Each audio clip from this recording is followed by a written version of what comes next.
వర్తమానంలో జీవించు. వర్తమానం ఒక బహుమానం. మనలో చాలా మంది నిన్న జరిగిన దాని గురించి, రేపు జరగబోయే దాని గురించి టెన్షన్ పడుతూ ఈ రోజంతా వేస్ట్ గా గడుపుతూ ఉంటారు. Birth is not in our hands, death is not in our hands, but between birth and death everything is in our hands. కాబట్టి ఈ రోజే మనది. రేపటి రోజు ఏమవుతుందో. Yesterday was a crossed cheque, tomorrow will be a post dated cheque, but today is the ready cash.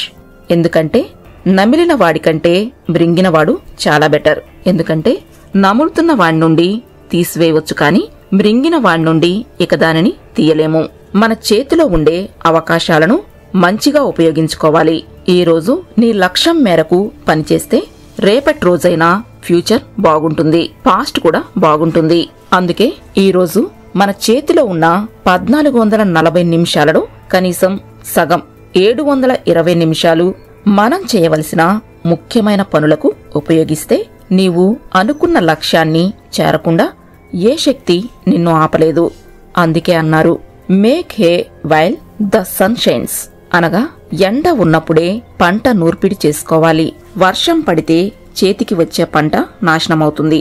అనగా పరిస్థితులు అనుకూలంగా ఉన్నప్పుడు మనం చేయాల్సిన పనిని వాయిదా వేయకుండా వెంటనే చేయాలి. లేకపోతే అదే పని చేయడానికి చాలా అధికంగా కష్టపడినా ఫలితం ఉండదు. అందుకే అన్నారు, strike hard when the iron is hot. ఇనుము కాలినప్పుడు ద్రవస్థితిలో మనకు కావలసిన ఆకృతికి ఈజీగా మారడానికి అనువుగా ఉంటుంది. అదే చల్లారిన తరువాత ప్రయత్నిస్తే ఫలితం ఉండదు. అందుకే విద్యార్థులు చదివే వయసులో చదువు మీదే ధ్యాస పెడితే చదువు పూర్తయిన తరువాత వాళ్ళు 75 సంవత్సరాల జీవితం ఆనందంగా నందనవనంగా ఉంటుంది. లేనిచో వాళ్ల జీవితం, వారి మీద ఎన్నో ఆశలు పెట్టుకున్న వారి జీవితం నరకప్రాయం అవుతుంది.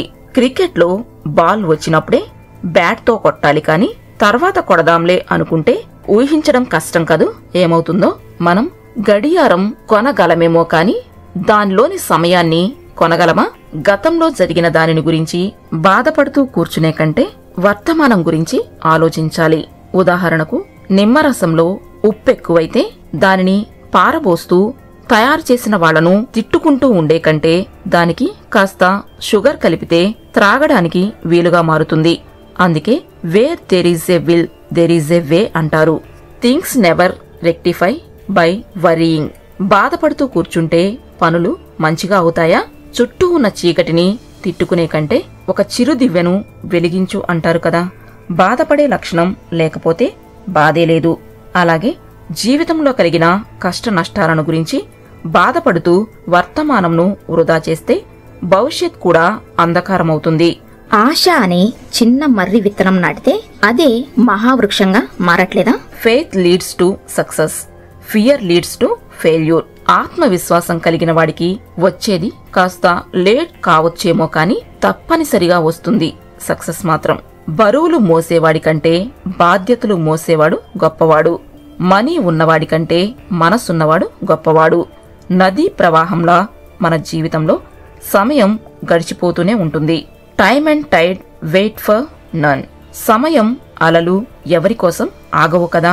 నదీ ప్రవాహంలో కొంతమంది భక్తితో ప్రమిదలు వెలిగించి నమస్కరిస్తారు. కొంతమంది కొంత దూరం ప్రవహించాక పసుపు, కుంకుమ, పూలు జల్లి పూజిస్తారు. ఇంకా కొంత దూరం పోయాక మనమంటే గిట్టని వాళ్లు ఎలా ఉంటారో అలాగే కొందరు దుర్మార్గులు నదిలో రాళ్లు వేస్తుంటారు. ఆ నీటిని అపవిత్రం చేస్తారు.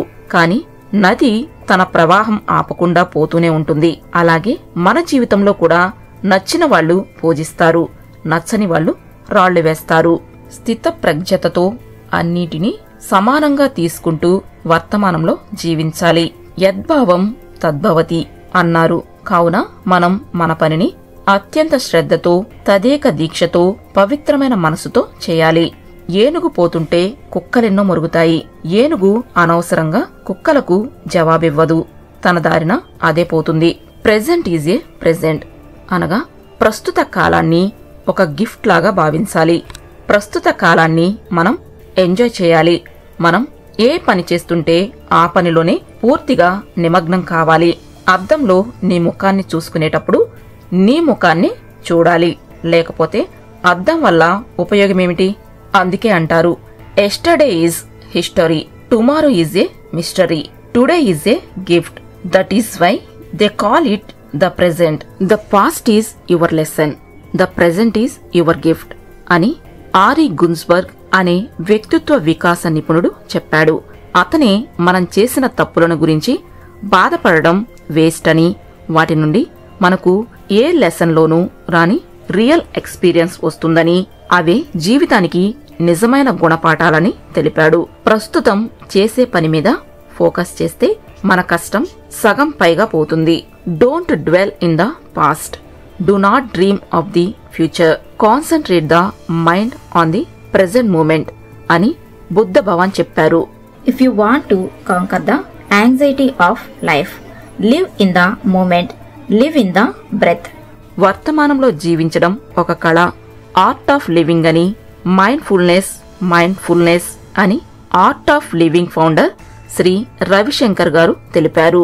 అవాయిడ్ మల్టీటాస్క్స్, ఒకేసారి ఎన్నో పనులు నేర్చుకోవాలని, అన్ని పనులు చేయాలనుకోవడం అంటే jack of all trades, expert in none. అన్ని విద్యలు తెలిసినా దేనిలో నైపుణ్యం లేకపోతే సమయానికి ఏ విద్య పనికిరాదు కదా. అందుకే లివ్ ఇన్ ప్రెజెంట్, వర్తమానంలోనే నివసించడం వలన మనం ముందు ఏం జరుగుతుందో గమనించగలం, శబ్దాలు స్పష్టంగా వినగలము, మన మనస్సును ఇతర పనుల మీద కంటే అవసరమైన పనుల మీదే కాన్సంట్రేట్ చేయగలము. మనం ప్రస్తుత పరిస్థితులను బట్టి మన ప్రణాళికను మార్చుకోగలం. మన ఆలోచనలు, ఆచరణ రెండు ఒకే రకంగా ఉండాలంటే live in the present. Don't worry about past, don't worry about the future, live in the present without worries of past and future. Good luck, take care of your present, live in the present. Life by design, not by default. జీవితం అంటే అనుకోకుండా జరిగిపోయే సంఘటనలు కాకుండా మనం design చేసినట్లుగా ఉండాలంటే live in present. Spread paper మీద plan చేసి వ్రాసుకుని స్టెప్ బై స్టెప్ చేసుకుంటూ పోతే 80% పని సులువుగా అయిపోతుంది. మన జీవితం మనం అనుకున్నట్లు జరగాలి. Design the life by living in the present. Life is not by default. We have to design our life. We have planned our day on a spread paper.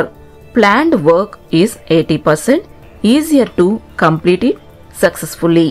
A man can do one thing means any man can do the same thing and more than that. Friends, ఇటువంటి videos కోసం మరి మా ఛానల్ని subscribe చేయండి. అలాగే ఈ వీడియోని like చేయడం, అనేక మందికి షేర్ చేయడం మర్చిపోకండి.